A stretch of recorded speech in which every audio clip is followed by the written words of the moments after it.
Hello everyone. Day 3 CAT preparation. So आज का जो मेरा शेड्यूल था वो मॉक था और उसका एनालिसिस था। मैंने आज प्रीवियस ईयर पेपर दिया था 2025 का और उसे एनालाइज किया है। मेरे मॉक में क्या मार्क्स आए हैं और क्या चीज़ मुझे आगे सुधारनी है वो मैं इस वीडियो में आपको आगे बताऊंगी। सो फर्स्ट ऑफ ऑल मेरे मॉक्स में मार्क्स 40 आए हैं एंड ये बिल्कुल भी डिज़ायरेबल नहीं है। मुझे अपना कैलिबर पता है।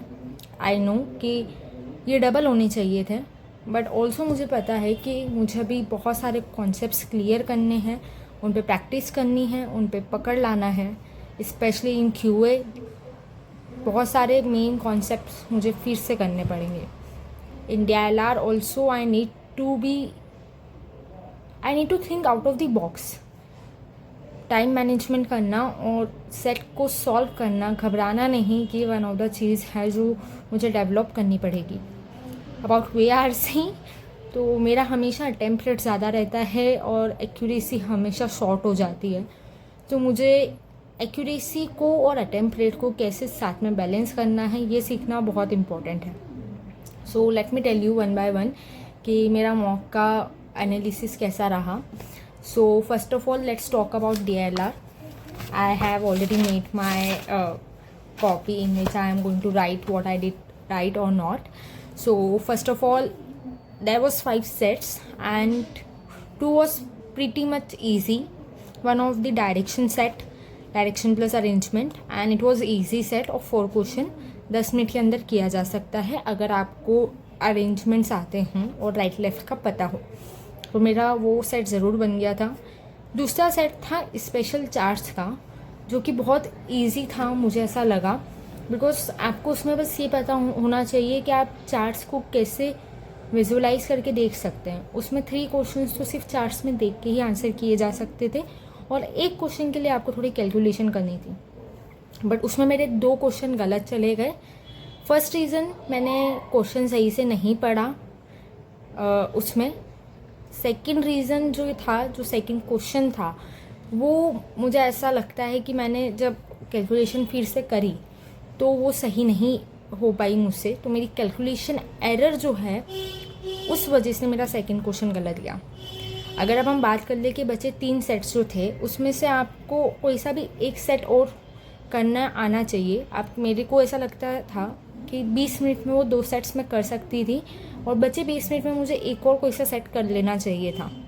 मैंने अपनी कैपेबिलिटीज़ पे बाकी के 3 सेट्स को नंबर दिए थे, जिसमें सेट नंबर 5 को मैं फर्स्ट रखती, जो कि मेरे हिसाब से 15 मिनट्स का होना चाहिए था time based DI।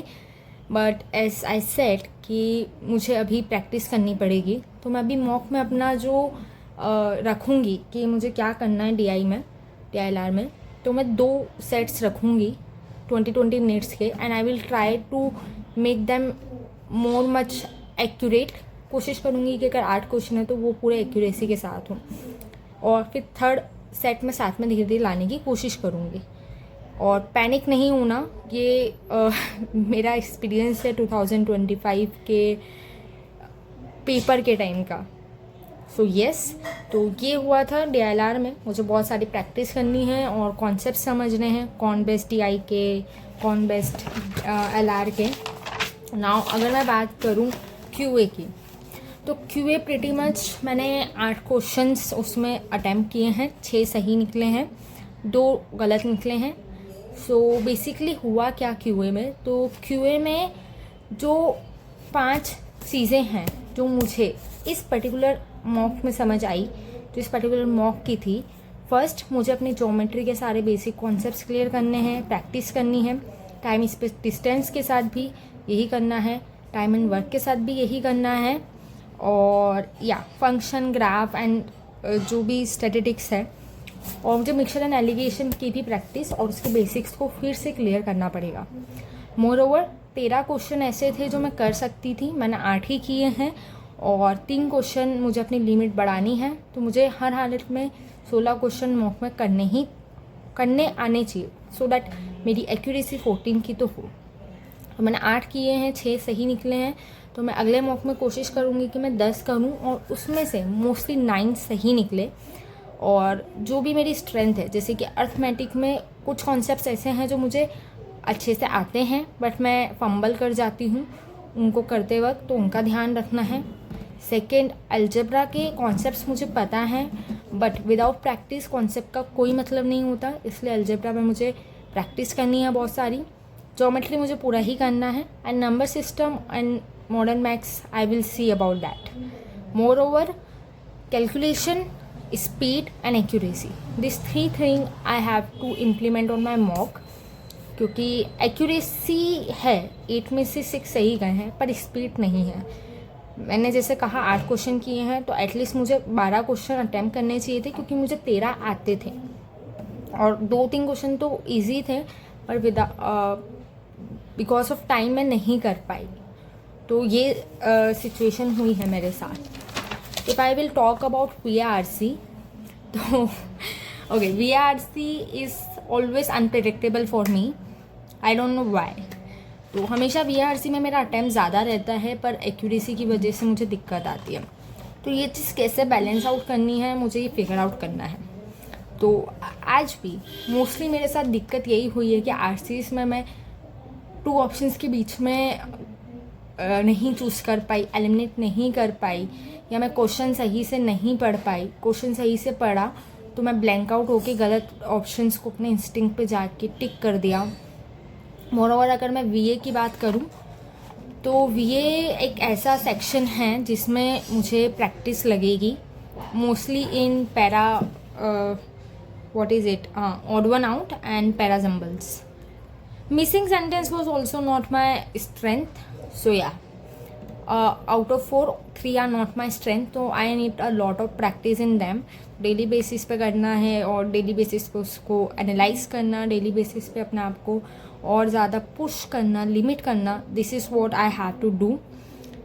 More over I am just trying to be consistent. मतलब ऐसा होता है कि कभी सुबह उठने का मन नहीं करता, कभी मन नहीं करता कि पेपर क्यों देना है, क्यों एनालाइज करना है, क्यों आज ये चीज़ वापस पढ़नी है। मुझे रीज़न पता है, मुझे ये भी पता है कि मुझे करना है, करना चाहिए, बट कभी कभी ऐसा लगता है कि what if in the end नहीं हुआ तो ये जो चीज़ें हैं इन्हें मुझे एलिमिनेट करना है, बी पॉजिटिव सोचना है। सो या इसलिए मैं ये वीडियो बनाती हूँ, so that in the end of the day मेरे पास आप लोगों को कुछ बताने के लिए हो कि मैंने आज क्या किया है।